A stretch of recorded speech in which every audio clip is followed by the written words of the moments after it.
And this image will be used by me to tell you how I edit my photos and how you can approach your own edits the same way. So I need a notepad for this. So let me drag that one in. And I'm just going to look at the image and write down what I notice. So the first thing that I notice is that the image is very dull. And dull equals contrast, right?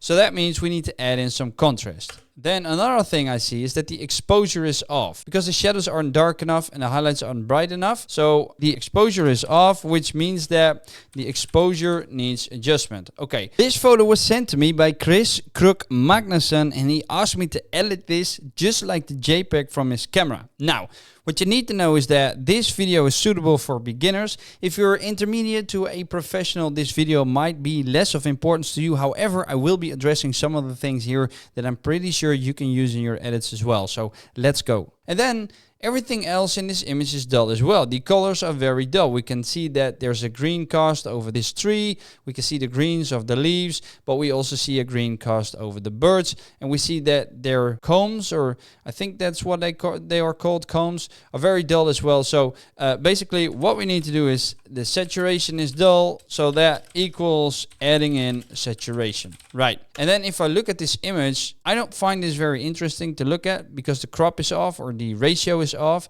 Now for ratios, you can use the crop module. We will be using that in this video. And I made a different video about crop entirely, so where I explain everything there is to know about the module. So be sure to scan that QR code to go to that video, learn everything there is about the crop module, and then come back here. So let's write that down. Crop is off equals adjusting crop. So those are the basic things. The other thing is that the white balance is off, and like I said, you can tell because there's a cast over this image. Now some like it this way, and if I show you the JPEG, this is the JPEG that came out of the camera, right? And what I notice here is that there's a very, very dark contrast. The birds are very dark, so the shadows are basically crushed. And then we've got bright highlights. So we're going to try and replicate this and then give it our own touch. Right, we're going to do that by these notes that we've written down. So let's start with that. And rather than figuring out where everything is, you can just go to the search bar, fill in contrast, and that will show you all the modules that have a contrast in them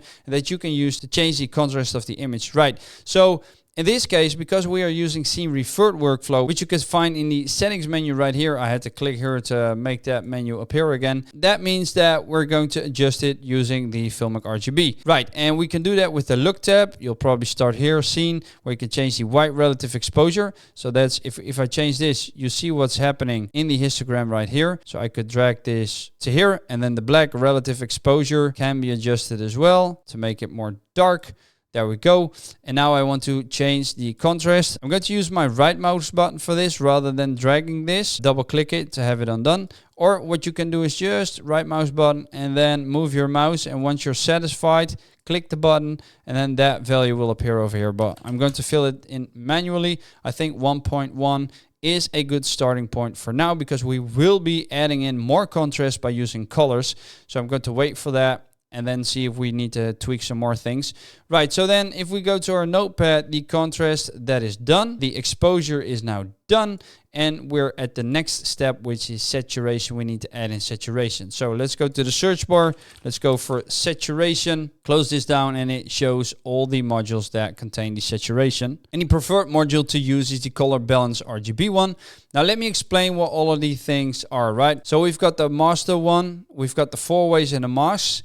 The master one is we can shift the hue, so that changes the colors of the image entirely. We have the global vibrance that adds in more color. So if I drag this all the way to the right, for instance, and we grab our JPEG, that's pretty funny. The colors basically match, you know? So that's pretty cool. I'm going to double click it because I'm not going to do that. We can add in contrast here as well. And then we have the chroma grading, the saturation grading, and the brilliance grading. Now, the difference is that the chroma grading, or the chroma itself, is basically the colorfulness of an area judged as a proportion of the brightness of a similarly illuminated area that appears white or highly transmitting. So we can change the global chroma over here, see? Or we can change them in the shadows, midtones, and highlights.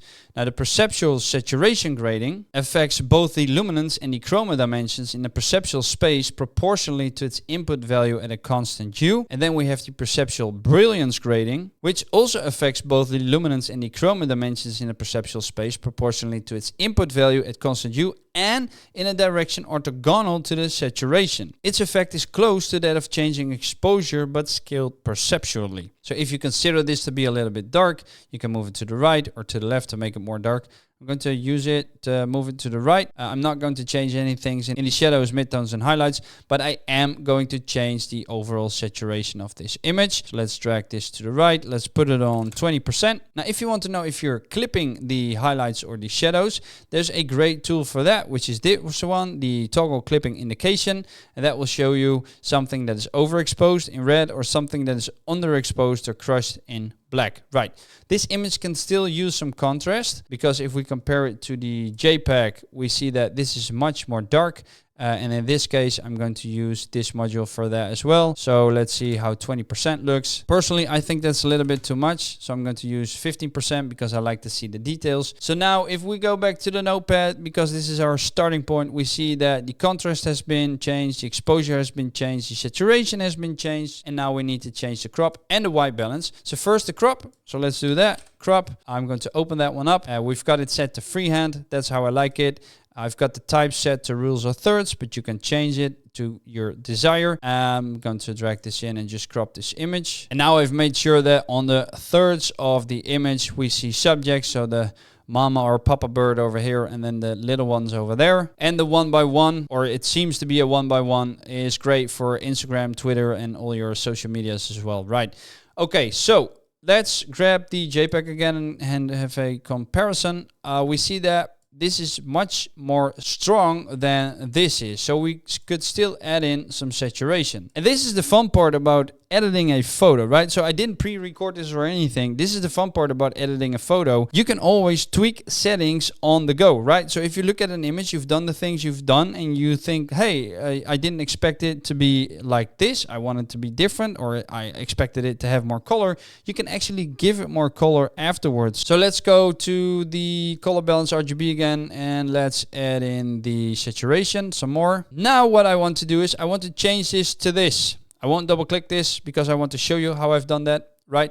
And for that, we're going to use the color calibration module. I'm going to click a new instance. So that little symbol, new instance. I'm not going to rename this. I could if I want to, but in this case I won't. And I'm going to change this histogram to the RGB parade. What's important to know for everybody is that if you want a perfect white balance in your image, you need to make sure that this all levels out. So we see this very bright part. We see this very bright part, and here we see the very bright part over here, which means that we need to bring this up. We need to bring up the blues. So we're going to open up the blue channel and we're going to bring up the blues. You immediately see what is happening to the image. It's changing completely. So this is very blue, so we're going to tweak this some more, and that's the beauty about this module and changing the white balance, because now it's kind of got like a blue cast, so this could be like a morning shot. But as said before, the beauty about this is that you can always change edits afterwards. So I'm going to make sure that this looks perfect, obviously.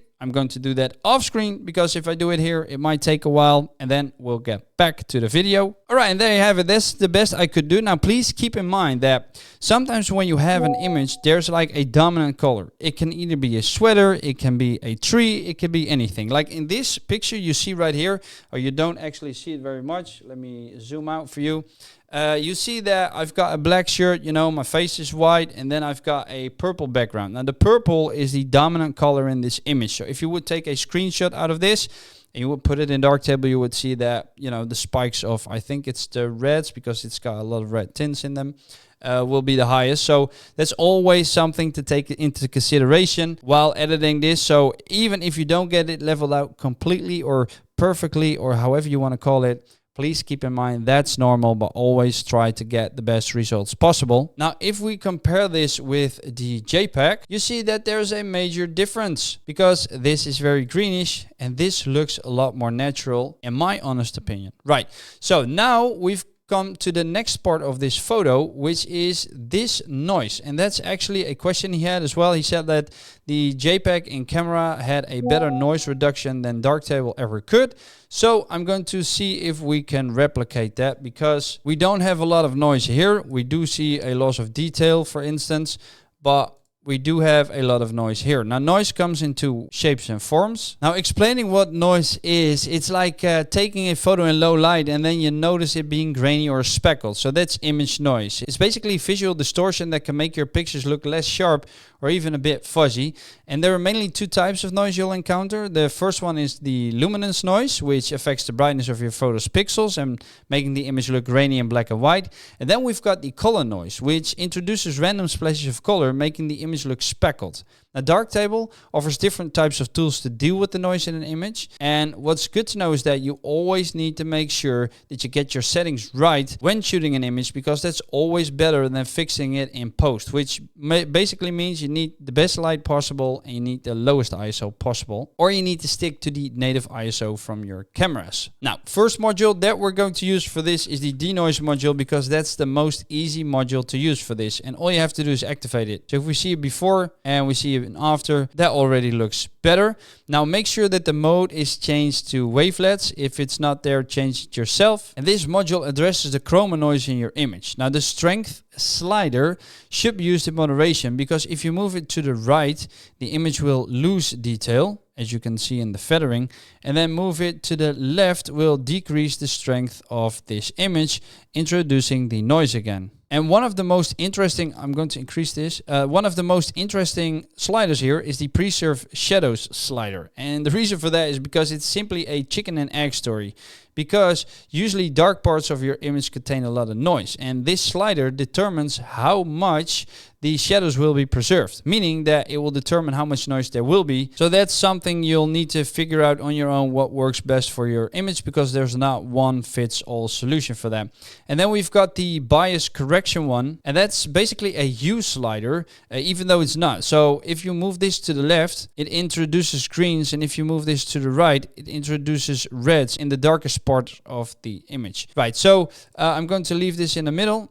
Let me show you before and after again. So here's a before and then here's an after. It's very subtle, but it's definitely there. And then the next one is the contrast equalizer module. And the contrast equalizer has presets. So we've got bloom, clarity, coarse, denoise, and sharpen. So if you see, this is the result. Let me reset that real quick. And that just tries to balance out the image. And like I said before, we have a luma and chroma noise. And in this case, we'll need to use the chroma tab, right? So we're going to the chroma tab, because if the denoise module didn't do a proper job, you can move these three rightest points by dragging them down, and that will add in some more denoise. Now, this does not exclude the other one, so always make sure you use them conjointly. And then another thing we can change is the luma one, but we're not going to change the luma noise by using this same instance. We're going to create a new instance, because that's one of the reasons why Darktable has new instances. And then here we're going to do the same, drag these three downwards, because that will smooth out the image even more. But to prevent your image from going bust and your subject from becoming unsharp, you could create a mask around your subjects and then invert that mask to get the best effects. And then that way the background is being smooth and your subjects stay sharp. This is way too strong for my taste, so I'm going to decrease that a lot. And then this looks pretty great. So if we compare that to the JPEG, so here's the JPEG, and then here's that bird. That looks the same. That looks great. So Carl, thank you for this image. I had a lot of fun working on this image. I hope you guys do too. And I'll see you guys next time. Doei.